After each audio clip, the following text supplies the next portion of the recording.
Omicron की खबर दिखाने से पहले कुछ जरूरी बातें आपको जानना जरूरी है और हम जानते हैं कि ओमिक्रॉन को लेकर आपके मन में बहुत सारे सवाल होंगे और इसीलिए हम इससे जुड़ी जानकारी लगातार आपको बता रहे हैं।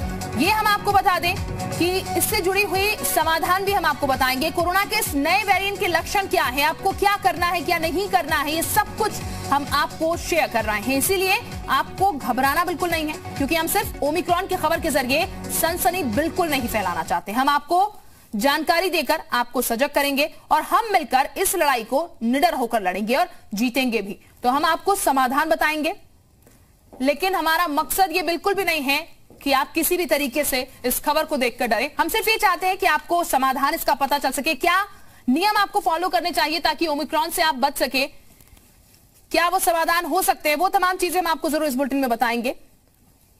तो बस आपको सतर्क रहना है ताकि इस संक्रमण की चपेट में आप या आपका कोई भी अपना ना आ पाए। ओमिक्रॉन से लड़ने की जरूरत है, डरने की बिल्कुल भी जरूरत नहीं है। बार बार इसीलिए हम ये कह रहे हैं कि डरना बिल्कुल नहीं है, लड़ना है और ये लड़ाई निश्चित तौर पर जीती जाएगी। फिलहाल मामले बढ़ रहे हैं, क्योंकि एक एक कर मामले नए सामने निकल कर आ रहे हैं, लेकिन हम ये भी आपको बता रहे हैं कि डरना नहीं है, मामले जरूर बढ़ रहे हैं, लेकिन ध्यान थोड़ा सा आपको रखना है। तो बात नए कोरोना के नए वेरिएंट की कर रहे हैं, ओमिक्रॉन की कर रहे हैं, जिसका संक्रमण देश में लगातार बढ़ रहा है। हालांकि इसकी रफ्तार जो है वो धीमी है। जरूरत इस बात की है कि ओमिक्रॉन को रोकने के लिए हम सब कोरोना प्रोटोकॉल का पालन करें ताकि इस पर वक्त रहते काबू पाया जा सके।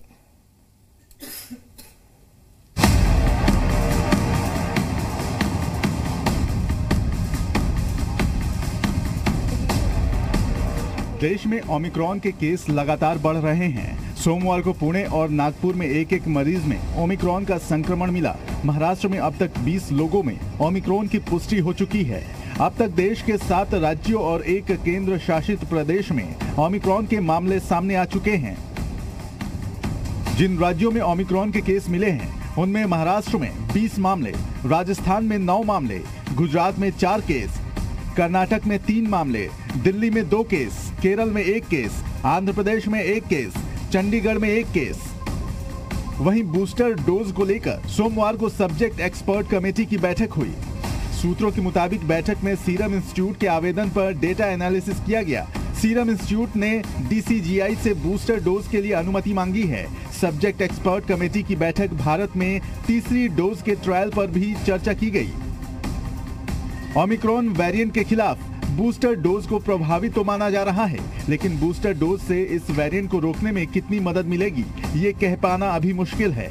बाकी देशों के मुकाबले भारत में ओमिक्रॉन की रफ्तार बेहद धीमी है, मगर अलग अलग राज्यों में बढ़ रहे केस चिंता की बात है। ब्रिटेन में ओमिक्रॉन से हुई पहली मौत के बाद खतरा और ज्यादा बढ़ गया है, इसलिए हमें और ज्यादा सतर्क रहने की जरूरत है। ब्यूरो रिपोर्ट, जी मीडिया।